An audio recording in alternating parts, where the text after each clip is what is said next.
How do we get kids to take medicine without traumatizing them? Well, there's a number of tips that nurses and doctors give you, which I'm going to tell you as well. But I've also got one tip that I've figured out just on my own through experience. So I'm going to save that one for the end, so stick around. But first, here's the top 5 tips from nurses and doctors. Number 1, use a syringe. So a syringe is great because you can get really accurate dosing, which is ideal. But also, when you put it in their mouth, don't stick it straight in because they're just going to go blah and there's medicine everywhere. You want to stick it down the side of their mouth, which this baby's mouth is not real.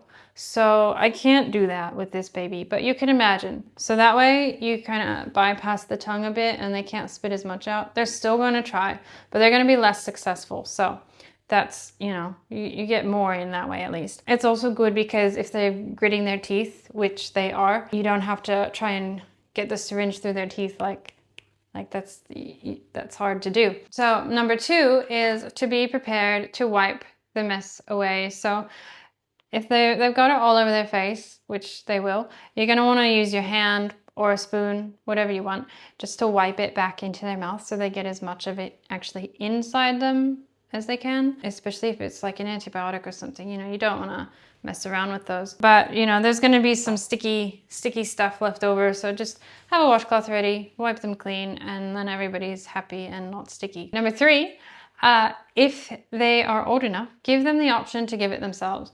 So this baby is not old enough, but we're going to pretend that it is. So watch him. He gives it to himself. Look at that. And he's so happy because he is in control, and children like to be in control, if you haven't noticed. Number 4, you're probably wondering, can I just dilute it in some milk or some juice or something else that my kid actually wants to drink? The short answer is yes, you can, but use caution because, well, basically, if you put the medicine in some juice or milk, whatever, and they can still taste it and they don't like it and they're like, no, I won't have it, then you've got, maybe 100 mils to get in them rather than, 2 or 3 or 5, however many they're having, which, it's harder to get more in than less. So if you feel like you have to dilute it to get them to take it, just give it a try before you commit to it by doing just part of the dose. So say they have 5 ml of a medicine, give them 1 ml or even half a ml in the milk or juice, just like 10, 20 mils, not much, and see how they go with it. If they think it's gross and they won't finish it, then you've wasted a little bit, but you haven't missed an entire dose because of it. So you can still do the last 4 mils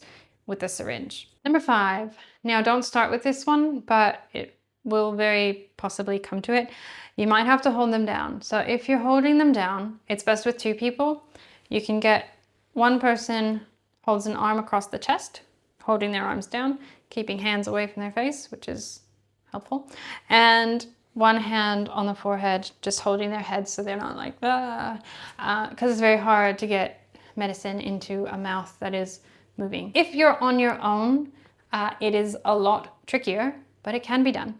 So you'll take the child, and it's best sitting down, which I'm not doing.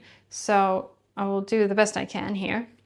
But this is a pretty compliant baby, as you can see. So you can use one arm across the chest, as I showed you before, and then you can use your chin to kind of hold their head steady and then pop the medicine in. But if you have 2 people, don't try to be a hero doing it by yourself. Just use the 2 of you because it'll just go so much better.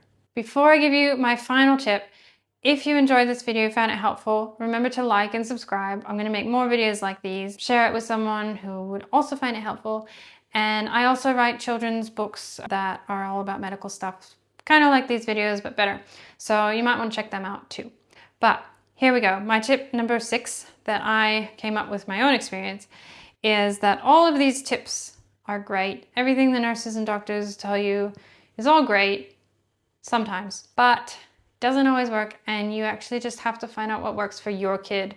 And honestly, you have to find out what works for your kid that day. Usually, it'll work for a while, but I'll give you an example of my kid. So my youngest takes medicine just fine, never had a problem. She's 3, so hopefully that stays that way. My oldest, on the other hand, forever, she's always not taken it well. So as a kid, toddler, we would, try the syringe in the side of the mouth, and she spit half of it out, and you know, we did our best, but wasn't great.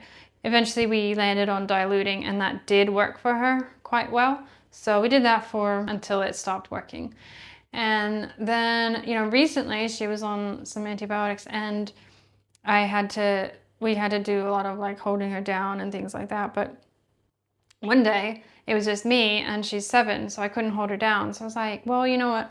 I'll just give it to her, let her choose. And, you know, she wanted to dilute it. So I was like, all right, I'll dilute it just a little bit. And that was a mistake. So because I didn't follow my own advice of diluting just a little bit of it, I diluted the whole thing. I spent about 6 hours that day trying to get her to take this medicine. And then I realized that it's great to give her a choice and give her the option to take it herself.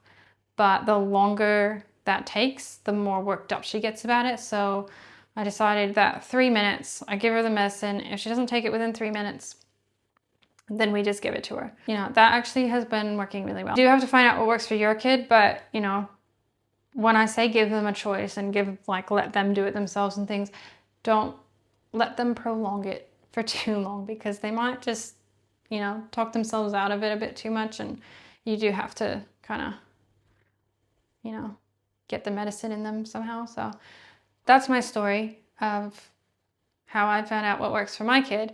Let me know in the comments if you have horror stories of how you've given your kids medicine and it didn't go well, and what you found does work, because I think that that's the best way for everyone to, you know, get ideas for how to help their kids. Because, you know, these like professional tips are useful, but real life tips can be more useful sometimes. So, you know, that's what's worked for my kid, but what's worked for your kid might work for someone else's kid. So share it around in the comments, tell your friends, help each other out.